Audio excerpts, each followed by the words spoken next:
British शासनकाल के दौरान कुछ वैज्ञानिकों को यह खबर मिली कि भारत में एक बहुत ही अजीब मंदिर स्थित है, जहां स्थापित मूर्ति जल या प्रसाद नहीं बल्कि मदिरा पीती है। यह सुनने के बाद वैज्ञानिकों को इस बात पर यकीन नहीं हो रहा था। वो इस अद्भुत नजारे को अपनी आँखों से देखने के लिए इस मंदिर के पास पहुँच गए। जैसे ही वो इस मंदिर के अंदर गए और उस मूर्ति को देखा तो सबके होश उड़ गए, पर किसी तरह साहस करके उन्होंने इस अनोखी मूर्ति पर शोध किया। तब तो जो सच उनके सामने आया उस पर किसी को यकीन नहीं हुआ। तो आखिर कहाँ है यह मंदिर और क्या है इस मूर्ति के शराब पीने के पीछे का रहस्य, जिसने पूरी दुनिया के वैज्ञानिकों को हैरान और परेशान कर रखा है।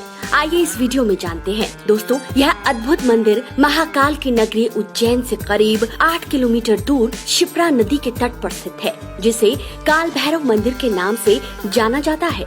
आप जब भी इस मंदिर में दर्शन करने जाएंगे तो आपको मंदिर के बाहर प्रसाद की जगह शराब बिकती नजर आएगी। दोस्तों, ये नजारा तो कुछ भी नहीं, असली नजारा तो मंदिर के अंदर देखने को मिलता है, जहाँ बाबा काल भैरव की प्रतिमा शराब पीती हुई नजर आती है। दोस्तों, आपको यह बात आम लग सकती है क्योंकि काल भैरव बाबा को तो शराब चढ़ाई ही जाती है, तो इसमें नया क्या है। पर आप गौर कीजिए कि यहाँ काल भैरव पर शराब चढ़ाई नहीं जाती, बल्कि वो खुद शराब पीते हैं। काल भैरव मंदिर में जैसे ही शराब से भरे प्याले काल भैरव की मूर्ति के मुंह से लगाया जाता है तो देखते ही देखते वो शराब के प्याले खाली हो जाते हैं। आखिर यह शराब कहाँ जाती है, यह बात भी आज तक कोई नहीं जान पाया है। ये बात इसलिए भी हैरान करती है क्योंकि मूर्ति में होठों के बीच कोई खाली जगह नहीं है जहाँ से शराब मूर्ति के अंदर जा सके, पर शराब के प्याले पर प्याले खत्म हो जाते हैं। दोस्तों, काल भैरव को मदिरा पिलाने का सिलसिला सदियों से चला रहा है। यह कब, कैसे और क्यों शुरू हुआ यह कोई नहीं जानता। कुछ विद्वान मानते हैं कि जिस पत्थर से काल भैरव की प्रतिमा निर्मित हुई है उसकी प्रकृति ही मदिरा सोखने की है।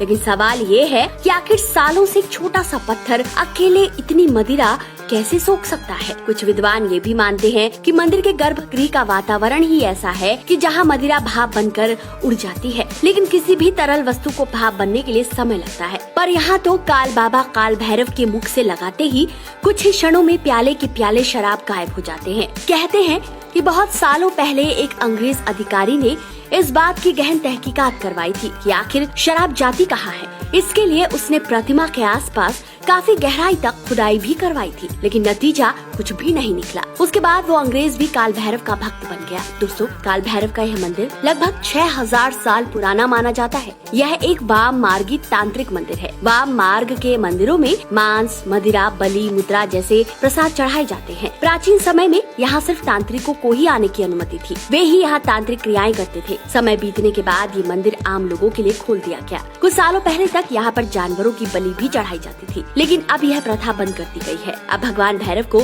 केवल मदिरा का भोग लगाया जाता है। दोस्तों, मंदिर में काल भैरव की मूर्ति के सामने झूले में बटुक भैरव की मूर्ति भी विराजमान है। बाहरी दीवारों पर अन्य देवी देवताओं की मूर्तियां भी स्थापित है। सभागृह के उत्तर की ओर एक पाताल भैरवी नाम की एक छोटी सी गुफा भी है। मान्यता है कि इस मंदिर की कहानी स्कंद पुराण में वर्णित है। यहाँ के पुजारी बताते हैं कि स्कंद पुराण में इस जगह के धार्मिक महत्व का जिक्र है। इसके अनुसार चारों वेदों के रचयिता भगवान ब्रह्मा ने जब 5वें वेद की रचना का फैसला किया तो उन्हें इस काम से रोकने के लिए देवता भगवान शिव की शरण में गए। ब्रह्मा जी ने उनकी बात नहीं मानी। इस पर शिव जी ने क्रोधित होकर अपने तीसरे नेत्र से बालक बटुक भैरव को प्रकट किया।